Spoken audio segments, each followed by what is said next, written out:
Olá, galera, tudo bem? Mais uma gravação em Projeto de Vida para a terceira série. Hoje o tema é bem simples: como elaborar um currículo. É a atividade que também será avaliada como R1. O R1 é como elaborar um currículo. Você tem a opção de fazer essa atividade ou de fazer a atividade sobre as exigências do mercado de trabalho do vídeo 001 que eu postei na mesma playlist. Sem mais delongas, vamos lá. Lembrando que esse material foi disponibilizado pela CED e eu estou apenas reproduzindo aqui para ser o mais breve possível. Como elaborar um currículo? Algumas características, os objetivos da aula, entender o que é o currículo, para que ele serve, conhecer os elementos constituintes do currículo, descrever o currículo, as melhores aptidões. É importante ter em mente que, dependendo da área que você for atuar, esse modelo de currículo ele se modificará. Então, antes de entregar o currículo para uma empresa, procure identificar se ela tem um modelo padrão. Por exemplo, na educação é um currículo diferente. Se você for para uma universidade, é outro currículo. Procure se inteirar de qual modelo é utilizado, de qual está vigente. E a aula de hoje é apenas uma base de algumas questões que é importante ter nesse currículo. Então, assim, a ideia dessa aula é que você consiga fazer um currículo, apresentar no estágio, no mercado de trabalho ou em qualquer ambiente que você venha se inserir. A correta pronúncia é currículum vitae, o termo correto não é vitae, é vitae. As perguntas que sempre tem: o que você sabe, que são conhecimentos, habilidades, e esse o que você sabe, ele não depende de experiência profissional anterior, porque é algo que você pode desenvolver por conta própria, antes mesmo de, de ter entrado no mercado de trabalho. O que você sabe fazer, aqui sim exige um pouco de experiência. Você já teve experiência na área, é o primeiro emprego. Se você está no primeiro emprego, que tipo de habilidades você possui? A regra é muito simples. Se você não tem experiência, tem que ter pelo menos uma boa vontade para adquirir essa experiência. E bons hábitos servirão para suprir essa falsa experiência. Ah, eu nunca trabalhei na área, mas eu tenho isso, aquilo. A tua postura, o teu comportamento, a tua comunicação, isso afeta hoje em dia até nas redes sociais. Como está as tuas redes sociais? Será que você se apresenta bem nas redes? Nós nos vendemos o tempo todo. Eu queria falar para você que você pode usar as redes sociais de modo livre, pode escrever o que bem entender. Seria bem agradável, principalmente que eu sou professor de história também. Mas hoje, dado o contexto que as empresas estão, dado ao fluxo de informações, a maior parte dos empregadores, eles observam a tua rede social, como você se comporta lá, qual que é o teu padrão. Dependendo da tua postura e o cargo que você quer, eles te descartarão antes mesmo de te chamar para uma entrevista. Então, fique sempre em mente tudo que você faz na rede, toda a sua vida, de certa forma, ela vai ser analisada. É justo isso? É evidente que não é justo. Todavia, nós não estamos falando de justiça aqui. Estamos falando de como o mundo funciona atualmente, tendo em vista o mercado de trabalho. O mercado de trabalho, ele não tem a necessidade de ser ético. Bom seria se ele fosse ético, mas ele não é obrigado. Ele deveria ser, mas ele não é obrigado a ser ético. O empregador, ele não analisará as tuas necessidades. Não, não é isso que ele quer. Pode parecer romântico, você imaginar que eles vão levar em consideração. Eu só tenho isso porque eu passei por isso em tal lugar, porque eu enfrentei dificuldade e tal.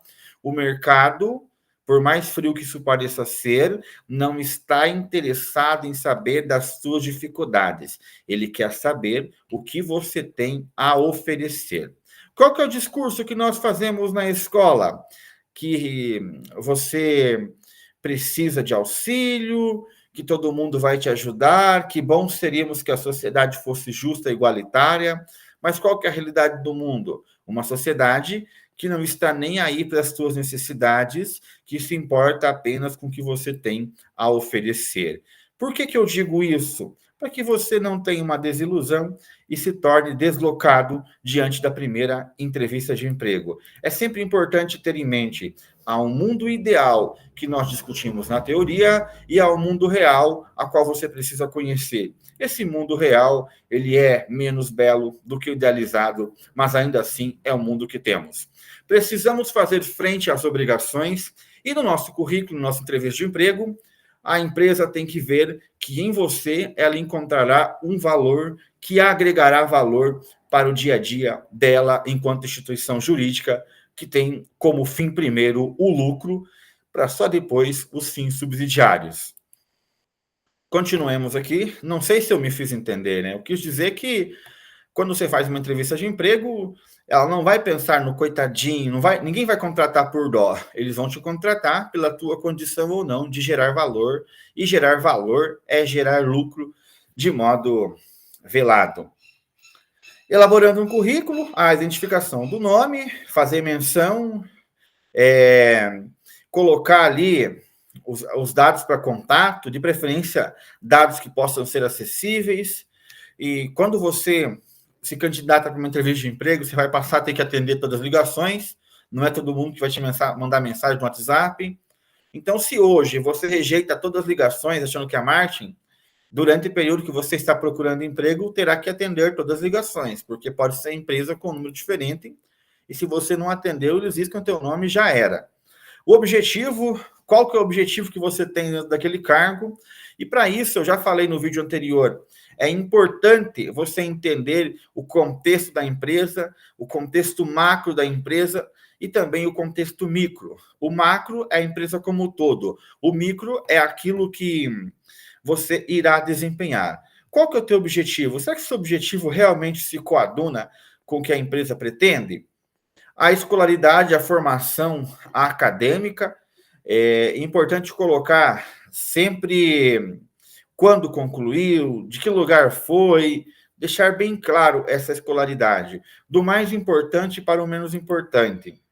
A experiência profissional, se você teve experiência profissional, se aquela experiência é relevante para a atividade que você vai desenvolver, não adianta eu colocar 1000 tipos de cursos, de experiências, mas que não tem nenhuma relação com o cargo pretendido. Curso de aperfeiçoamento e trabalho voluntário, caso tenha feito, habilidades e competências. Aqui que é a hora de você que tem pouca experiência, como a minha aula está sendo para jovens, que tem pouca experiência de mercado de trabalho, mostrar que você tem muitas habilidades, e essas habilidades você conseguiu através do seu esforço. Aqui um modelo de um currículo bem sintetizado. E o que significa ter um bom currículo? Conquista de profissional, desenvolvimento do próprio perfil, reconhecer os nossos potenciais, direcionar-nos para o mercado de trabalho, um melhor padrão de vida. E é fundamental ter foco, não sair atirando para todo lado, escolher aquilo que realmente tem a ver com você. Já é difícil trabalhar naquilo que você gosta. Se você ficar escolhendo, isso acabará comprometendo. É claro, se estiver diante de uma situação que demandará de um emprego imediato, você não tem esse poder de escolha. Mas havendo a possibilidade, mantenha o foco, tenta seguir uma linha, tenta desenvolver essa linha. Cuidar para não ficar trocando o tempo todo e não desenvolver na profissão. Qual que é o problema de mudar continuamente? Você não se desenvolve, não se aprimora em nada, vai ficar sempre nos piores empregos, sempre no nível 1. Então, é fundamental estabelecer uma linha, uma área, uma ou duas áreas que chama mais atenção para que você consiga se aprimorar nessas áreas específicas. Se você precisa de um emprego para ontem, a conversa é outra. Mas aqui nós estamos falando de um emprego enquanto construção de uma carreira profissional. E, basicamente, eu creio que tenha sido isso. A atividade proposta para o dia de hoje, como uma recuperação, é você elaborar um currículo, me entregar lá no e-mail, e creio que já se perfaz por si esse trabalho de recuperação do bloco 1, de uma atividade que nós já devíamos ter realizado, mas como eu só assumi a turma agora, só agora solicitei. Pode ser entregue em uma folha ou pode enviar no meu e-mail no Class, conforme já mostrei no vídeo anterior. Havendo dúvida, manda em contato via e-mail e terei prazer em vos ajudar. Lembrem-se dessas dicas. Há um mundo real há uma sociedade real, essa sociedade ela não é utópica, então a empresa, o empregador, eles não vão olhar você com um olhar cristão, com um olhar de amor, eles vão olhar você como um ativo que pode gerar valor ou gerar prejuízo. Você será contratado se a empresa, se o recrutador vislumbrar em você, primeiro, que você é um profissional com habilidades e competências que agregam ao perfil da empresa. Segundo, se você é um profissional que está propenso a evoluir na empresa, a empresa não vai contratar ninguém, nenhum funcionário que entrou hoje e quer sair amanhã. Por que às vezes pessoas com mestrado têm dificuldade de se inserir no mercado de trabalho, mestrado, doutorado, em profissões subalternas ou inferiores à sua formação? Porque a empresa não vai treinar alguém por 5, 6 meses, sabendo que a pessoa pegou aquele emprego como quebra-galho e quer outra coisa. O empregador, ele raciocina da seguinte maneira: eu quero alguém para colocar na empresa, para me dar lucro, para gerar valor, para que eu possa treinar e ele possa crescer. Demitir em 6 meses é prejudicial para o empregador, porque ele pagou a tua integração. Nós, quando entramos na empresa, eu já trabalhei muito tempo em empresa, sei como é, você fica, às vezes, 15 dias, uma semana fazendo integração, vai fazer curso de altura, curso não sei do que, dependendo do tipo de empresa, para trabalhar com produtos perigosos, e tudo isso gera custos.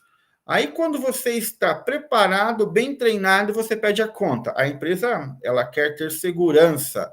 Ela imagina que você vai ser treinado e vai ficar um bom tempo ali, pelo menos para gerar um retorno em relação ao investimento que ela teve contigo. Beleza, galera? Espero ter sido claro. Sonhem, romantizem a vida como for, imaginem, idealizem um mundo melhor, usem teóricos para sonhar sobre o mundo, mas lembrem que nós vivemos em uma realidade muito dura e concreta, e vocês, como nova geração, precisam fazer frente a essa realidade. Isso se porventura vocês forem para o mercado de trabalho. Se forem custeados pelos pais, aí vocês podem sonhar à vontade que os pais vão tomar conta disso. Mas, na geral, quando nós buscamos a nossa independência, o primeiro choque que vocês têm e que eu queria que alguém tivesse falado para mim é: o mundo real é diferente desse mundo sonhado. Primeiro, fazemos frente ao mundo real para só depois sonhar com novas possibilidades de mundo.